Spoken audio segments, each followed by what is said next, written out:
네, 반갑습니다. 경자입니다. 오늘 상장했었던 D&D 파마텍도 흐름이 좋지 못했습니다. 그래서 이번 주에 상장했던 두 종목 연속으로 상장의 시세가 조금 저조하게 나왔는데요. 시세가 조금 내려가는 레벨 다운 흐름도 시작된다는 생각이 들었습니다. 그래서 내일 상장하는 민테크도 이런 분위기가 영향을 많이 줄 것 같은데요. 일단은 기대감을 약간은 낮출 필요가 있을 것 같습니다. 자, 그래서 오늘까지 분위기는 좋지 않았지만 또 상장일에 변수가 나온다는 게 공모주 투자의 매력이거든요. 민테크는 어떤 조건을 가지고 상장하는지 간단하게 살펴보는 시간 가져보도록 하겠습니다. 민테크는 내일 단독으로 상장합니다. 오늘처럼 동시상장이 아니니까 그나마 조금 기대를 해보도록 하고요. 주관사는 KB증권이었습니다. 청약하신 분들은 KB증권이었다는 점을 한 번 더 기억을 해두시면 좋을 것 같습니다. 이 종목은 우리 사주조합에 45만 주를 배정을 해두었었는데요. IPO 수량의 15%나 배정을 한 것이기 때문에 적은 수량이 아니었거든요. 그런데 직원들이 모두 청약을 하면서 우리 사주 물량은 완판되었습니다. 그리고 청약 전에도 말씀을 드렸지만 직원들에게 부여된 스톡 옵션이 약 60만 주 있었거든요. 이 물량이 상장일에 매도할 수 있었지만 직원들은 1년 6개월 동안은 팔지 않겠다라고 의무 보유를 약속을 했습니다. 그러므로 우리사주 배정 물량이 완판된 것도 그렇고 스톡 옵션도 1년 넘게 팔지 않겠다고 약속을 한 것을 보면 직원들은 회사가 앞으로 더 성장할 것이라는 신뢰가 어느 정도 있었다고 볼 수가 있으니까요. 개인적으로 이런 부분은 상당히 좋아 보입니다.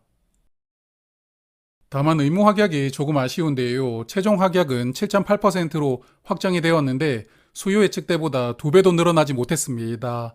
확약 신청 자체가 적었던 종목이었는데 최종 배정에서도 그다지 늘어나지 못했으니까요. 기관 투자자 대부분이 상장일부터 매도할 수 있는 상황으로 등장하게 되었습니다. 기관 투자자의 배정 결과를 보면 운용사에서 약 129만 주를 배정을 받았는데요. 배정 수량의 72%를 운용사가 받아갔고 외국인은 약 22만 주, 기타 기관은 약 20만 주로 나머지 물량을 나누어서 가져갔습니다. 그러므로 민테크도 최근 종목들과 비슷하게 기관들이 나누어서 가져간 것이라고 보이고요. 배정 결과에서 특이했던 점은 없었다고 생각합니다. 자, 그래서 민테크 상장일에 683만 주가 유통될 수가 있는데요. 전체 주식의 28% 물량이 유통될 수가 있으니까 유통 물량은 보통 수준이라고 생각합니다. 그리고 공모가 기준 유통 금액은 718억 원인데 가벼운 수준은 아니거든요. 그리고 유통 물량 구성을 보면 기존 주주가 442만 주로 공모 주주보다 물량이 약 2배 정도 많습니다. 그래서 이 종목은 기존 주주가 상장일 흐름에 영향을 크게 줄 수 있는 조건인데 그러면 기존 주주는 어떻게 구성되어 있는지 한 번 더 체크를 하고 넘어가겠습니다. 상장일에 매도할 수 있는 기존 주주 중에서 개인 주주가 268만 주를 보유하고 있습니다. 전체 주식의 11% 물량을 보유하고 있고 재무적 투자자가 175만 주를 보유하고 있거든요. 그러므로 기존 주주 중에서는 개인 주주가 더 많고 이런 부분은 아무래도 불안 요소라고 생각합니다. 그래도 앞서 스톡옵션 말씀도 드렸지만 상장일에 추가될 수 있는 물량은 없으니까요. 이런 부분은 다행이라고 생각을 하고요. 아마도 장 초반에 공모주주 물량과 기존 주주 물량이 꽤 많이 나올 수 있다고 보이고 이런 부분이 요즘 분위기에서 부담으로 작용할 수 있을 것 같은데요.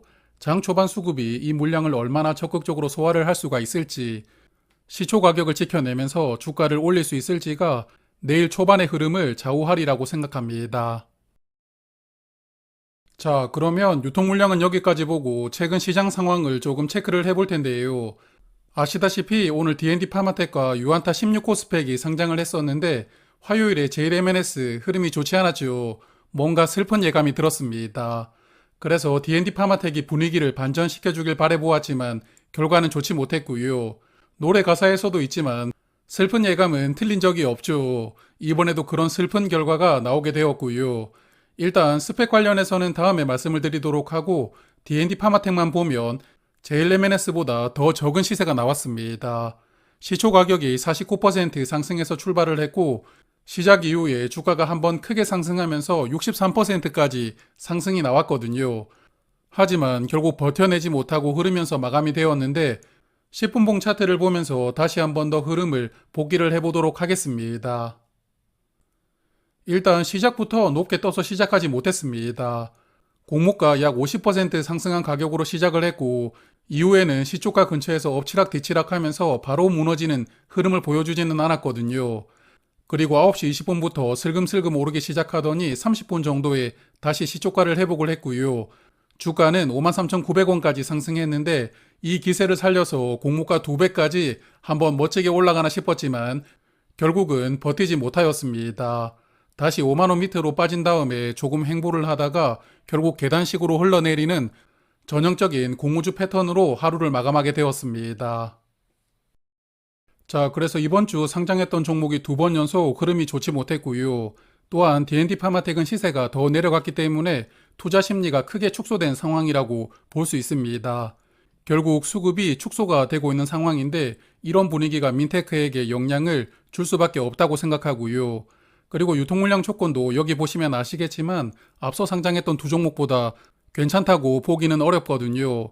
그럼에도 불구하고 내일 깜짝 시세를 보여줄 가능성도 있겠지만 일단은 기대감을 조금 낮추면서 대응을 하는 게 무난하지 않나 생각합니다. 자, 그래서 내일 민테크가 어떻게 시작할지 예상하기는 더욱 어려워졌는데요. 일단 이번 주 두 종목을 참고해보면 50% 상승한 가격인 15,800원에서 2배 상승한 가격인 21,000원 사이에서 초반 시세가 형성될 수도 있다고 생각합니다. 물론 이렇게 시작을 하더라도 장중에 주가가 크게 상승하면서 공모가를 2배 넘기는 깜짝 흐름이 나왔으면 저도 좋겠습니다만 현실적으로 보면 기대감을 조금 낮추고 대응하는 편이 좋지 않을까 생각합니다. 그리고 마지막으로 이자 비용을 리마인드 해보면 민테크 약 3,000주당 비례 한 주를 받을 수가 있었거든요.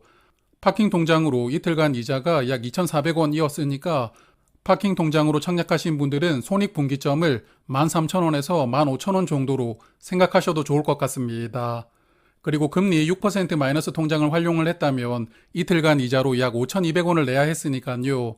마통을 활용하신 분들도 이자 비용 참고하시길 바랍니다. 자, 그러면 내일 아침에도 라이브는 진행이 되니까요. 시간 되시는 분들은 아침 시간에 뵙도록 하겠습니다.